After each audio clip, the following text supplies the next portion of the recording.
ஆண்டவராகிய இயேசு கிறிஸ்துவின் நாமத்தில் காலை வாழ்த்துக்கள். இன்றைய மன்னா, என் கட்டளைகளை அவர்களுக்கு கொடுத்து என் நியாயங்களை அவர்களுக்கு தெரியப்படுத்தினேன். அவைகளின்படி செய்கிற மனுஷன் அவைகளால் பிழைப்பான். எசேக்கியேல் 20:11. யாருக்கு கொடுத்து அப்படின்னு சொல்லும்போது பார்த்தீங்கன்னா, இஸ்ரவேல் ஜனங்களுக்கு ஆண்டவருடைய வார்த்தை எசேக்கியேலுக்கு உண்டாகி அவர் சொல்கிறாரு, நீ இஸ்ரவேல் மூப்பரோடே பேசி அவர்களை நோக்கி, கர்த்தராகிய ஆண்டவர் உரைக்கிறது என்னவென்றால், நீங்கள் என்னிடத்தில் விசாரிக்க வந்தீர்களோ, நீங்கள் என்னிடத்தில் விசாரிக்க இடம் கொடேன் என்று என் ஜீவனை கொண்டு சொல்லுகிறேன்னு சொல்கிறார் ஆண்டவர், கர்த்தராகிய ஆண்டவர். ஏன்னா நீங்கள் ரொம்ப வழி தப்பி பலவிதமான பிரச்சனை நீங்களே எல்லாமே தெரிஞ்சுக்கிட்டீங்க. ஆனால் நான் உங்களை நான் அவர்களை எகிப்து தேசத்திலிருந்து அழைப்பேன் என்றும், அவர்களுக்காக நான் பார்த்து வைத்ததும் பாலும் தேனும் ஓடுகிற எல்லா தேசங்களிலும் சிங்காரமான தேசத்திலே அவர்களை கொண்டு விடுவேன் என்றும் அந்நாளிலே நான் ஆணையிட்டேன். உங்களில் அவரவர் தங்கள் கண்களால் நோக்கின அருவருப்புகளை தள்ளிவிட்டு எகிப்தின் நரகலான விக்கிரங்களால் உங்களை தீட்டுப்படுத்தாதிருப்பீர்களாக. உங்கள் தேவனாய் கர்த்தர் நான் என்று அவர்களோட சொன்னேன். அவர்களோ, பாருங்க எவ்வளோ வேதனையோடு சொல்கிறாரு, அவர்களோ என் சொல்லை கேட்க மனதில்லாமல் எனக்கு விரோதமாய் ரெண்டகம் பண்ணினார்கள். கலகம் பண்ணுறாங்க. அவரவர் தங்கள் கண்களினால் நோக்கின அருவருப்புகளை தள்ளி போடாமலும் எகிப்தின் நரங்கலான விக்கிரகங்களை விடாமலும் இருந்தாங்க. ஆதலால் நான் எகிப்து தேசத்தின் நடுவிலே என் கோபத்தை அவர்களிலே தீர்த்து கொள்ளும்படி என் உக்கிரத்தை அவர்கள் மேல் ஊற்றுவேன் அப்படின்னு சொல்கிறார். ஆகிலும் நான் என்னை இவர்களுக்கு வெளிப்படுத்தி இவர்களுக்கு முன்பாக என் நாமம் பரிசுத்த குலைச்சலாக்காதபடிக்கு இவர்களை எகிப்து தேசத்திலிருந்து புறப்பட பண்ணி என் நாமத்து நிமித்தம் கிருபை செஞ்சேன்.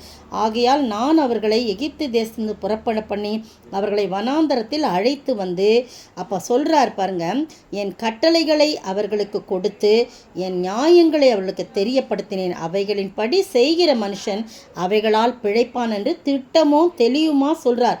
நான் தங்களை பரிசுத்தம் பண்ணுகிற கர்த்தர் என்று அவர்கள் அறியும்படிக்கு எனக்கும் அவர்களுக்கும் அடையாளமாக இருப்பதற்காக என் ஓய்வு நாட்களையும் அவர்களுக்கு கட்டளையிட்டேன் அப்படின்னு சொல்கிறார்.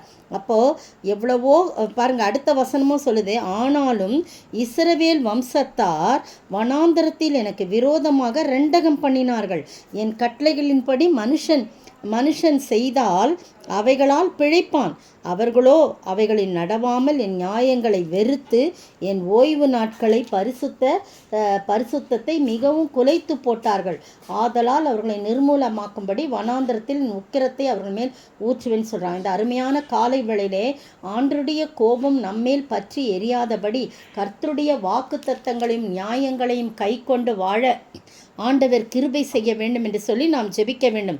ஆண்டவர் 2 தடவை இந்த இடத்துல சொல்கிறாரு. 11ஆம் வசனத்திலையும் 13ஆம் வசனத்திலையும் என் கட்டளைகளையும் அவர்களுக்கு கொடுத்து என் நியாயங்களை அவர்களுக்கு தெரியப்படுத்துவேன், அதனால் அவன் பிழைப்பான், அதை கை கொண்டா அவன் பிழைப்பான் அப்படின்னு சொல்கிறத பார்க்குறோம். நீங்களும் நானும் ஆண்டோடைய சமத்தில் இந்த இஸ்ரவேல் ஜனங்களை போல முரட்டாட்டமும் தேவனுக்கு பிரியமில்லா எவ்வளவோ நன்மைகளை அனுபவித்த ஜனங்கள் அவ்வப்போது வாக்கு தத்தத்தை மறந்து ஒன்றுமில்லாத நரகலான விக்கிரகங்களுக்கு தங்களுடைய வாழ்க்கையை ஒப்பு கொடுத்தாங்க. எனவே பிரியமானவர்களே, நீங்களும் நானும் ஆண்டவருடைய சமூகத்தில் ஆண்டவர் நம்மளை இத்தனை வருஷம் நடத்திட்டு வந்தாரு. அவர்கள் அவருடைய வயதை கணக்கிட்டு பாருங்கள். வயதை கணக்கிட்டு பார்த்து 25ஆம் வருஷம் 2025ஆம் வருஷம் இந்த நாளிலே ஏப்ரல் மாதம் 7 தேதியில் நம்மளை கொண்டு நிறுத்தி இருக்கிறாரே. நாம் நல்லவர்கள் என்பதற்காக அல்ல, அவருடைய கிருபை நிமித்தம் கொண்டு வந்திருக்கிறார். எனவே அவருடைய கட்டளைகளையும் நியாயங்களையும் கை கொண்டு மீண்டுமாய் அவருக்கென்று பிழைத்து வாழ ஆண்டவர் தாமே கிருபை செய்வாராக. ஆமேன். கர்த்தரையை துதிப்பேன், காலமெல்லாம் துதிப்பேன், நல்லவர் வல்லவர் சர்வ வல்லவர் என்றே பாடுவேன்.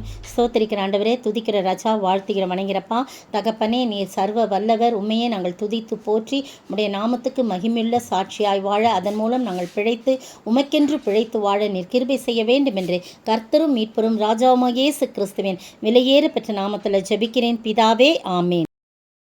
நேற்றைய பதில், பேதுருவையும் யாக்கோபையும் யாக்கோபின் சகோதரன் யோவானையும் ஜெப ஆலய தலைவன் வீட்டிற்கு அழைத்து சென்றார். மார்க்கு 5 வசனம் 37-38. இன்றைய கேள்வி, ஏரோதுவின் சகோதரன் யார்? அவன் மனைவி யார்? ஏரோதுவின் சகோதரன் யார்? அவன் மனைவி யார்?